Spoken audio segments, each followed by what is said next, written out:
ሰላም አለይኩም ውድ ቤተሰቦች እንዴት ናችሁ? እኔ ደህና ነኝ አልሐምዱሊላህ። ሁላችሁንም ሰላም ብያለሁ። ጉድ ሳይሰማ መስከረም አይጠባ ይላሉ የሀገራችን ሰዎች። እንግዲህ አንድ እህታችን 25,000 ሪያል በላይ የተገዛ ወርቅ ተሰረቅኩኝ፣ በገዛ ጓደኛዬ ተካድኩኝ እያለች ነው። ዱዓ አድርጉልኝ እያለቻችሁ ነው። እውነት ለመናገር ያሳፍራል።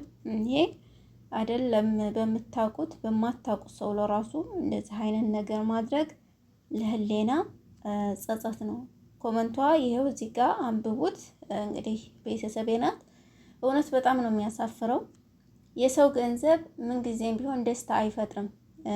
እስከምንሞት ድረስ ብቻ ሳይሆን ዱንያ ላይ እያለን ራሱ ደስታን አይፈጥርልንም። ምን ጊዜም የህሌና ጸጸት ነው እና እንግዲህ እሷ ምንድነው ያው ኮመንቷን አስቀምጥላችኋለሁ ማንበብ ትችላላችሁ።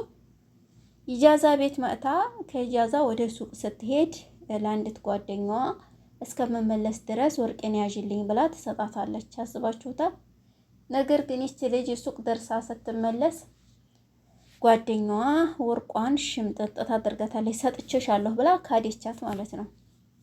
መልሼልሻለሁ ወርቅሽን ብላ እኔ ካዴቻት። ታውቂያታለሽ ወይ ብዬ ጥያቄ ጠይቄያት ነበር። አዎ አውቃታለሁኝ አለኝ። ከ25,000 ሪያል በላይ የተገዛ ወርቅ አስባችሁታል? ነገር ግን እንደው ምን ያክል ደስታ ሊፈጥር የሰው ገንዘብ እንዴ! ልናጌጥስ ቢሆን እንዴ በሰው ገንዘብ እንዴት ሰው ያጌጣል? እውነት በጣም ነው የሚያሳፍረው። እንደዛ አይነት የምትሰሩ ወንድም ሆናችሁ ሴት ደስታን አታገኙም። እንደው ሞተን እንኳ ያኪራውን ሳይሆን ዱንያ ላይ እስከምን ጊዜም በቃ ያ ያደረጋችሁት ነገር ጸጸቱ ይገላችኋል። ሀቂቃ ማለት ነው። ደስታን አታገኙበትም። ልፉ ቢላችሁ ነው እንጂ እውነት አትደሰቱበትም፣ አትጠቀሙበትም። እኛ ለፍተን እንኳ እውነት ሰው ተባረከላችሁም አልተባረከላችሁም በሐላል ገንዘባችሁ ለፍታችሁ ላባችሁን ጠብ አድርጋችሁ በሰራችሁ ገንዘብ የሆነ ነገር ስታደርጉ ደስ ይላችኋል። ለሰውም ስትሰጡ ራሳችሁ ለምን የ10 ብር ወይም የ20 ብር ቢጃማ ገዝታችሁ ብትለብሱበት እናንተ ደስታ ይፈጥርላችኋል። የሰው ገንዘብ ግን ወደ እናንተ 1 ሪያል ቢመጣ እንዴት ነው ነፍስያችን የምንጨነቀው? አንዳንድ ሰዎች ምን አይነት ድፍረት ነው ያላችሁ? ሀቂቃ በጣም ያሳፍራል።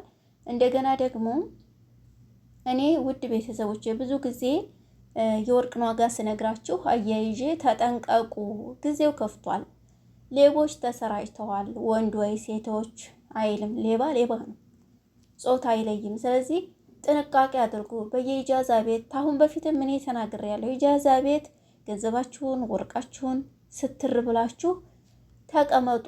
ገንዘባችሁን እንዲሁም ወርቃችሁን እንዳትሰረቁ። ወርቅ ለመግዛት ሱቅ ስትሄዱም ጥንቃቄ አድርጉ። ለምን 1 ብር አይኖርሽም ሻንጣሽ ውስጥ? ሰው ወርቅ ቤት ስትሄጂ ብር አላት ነው የሚመስላቸው ማለት ነው። ወርቅ የሚገዛ ሰው ያው ብር ይኖረዋል ብለው ስለሚያስቡ አንዳንድ ሰው እኛ ሀገር ብቻ ይመስላቸዋል ሌቦች አሉት። ግን እዚህ ሀገር ላጥ ነው የሚያደርጉሽ። ላጥ ብዙ ሰው ነው ሱቅ እየሄደ ባዶ እጁን የሚመለሰው። ስለዚህ ተጠንቀቁ። ወርቅ ቤት ብቻ አይደለም ማንኛውም ሱቅ ስትሄዱ ጥንቃቄ አድርጉ። ከዛ ውጭ ደግሞ ኢጃዛ ቤት እንግዲህ ገንዘብ ራሱ መቼም ምልክት የለውም። ገንዘብ እኔም ይኖረኛል ገንዘብ፣ አንቺም ይኖርሻል፣ ሌላዋም ይኖራታል። ብራችሁን ራሱ ብትሰረቁ ምን ታመጣላችሁ? ምንም። ስለዚህ ጥንቃቄ አድርጉ በሁሉም ነገር። እናንተም እከሌ ወሰደችብኝ እከሌ እንዲህ አደረገችብኝ ብላችሁ ከምትወናጀሉ ብትጠነቀቁ፣ በቃ አትዝረክረኩ ማለት ነው። እና ውዶችዬ ይሄንን እምላችሁ ለሁላችንም ትምህርት ይሆናል። እህታችን ደግሞ እንግዲህ አብሽሪ አይዞሽ፣ አላህ ልብ ይስጣትና ወርቅሽን የምትመልስልሽ ያድርጋት። አብሽሪ። አንቺም ደግሞ አላህ በጠፋው ይተካሽ።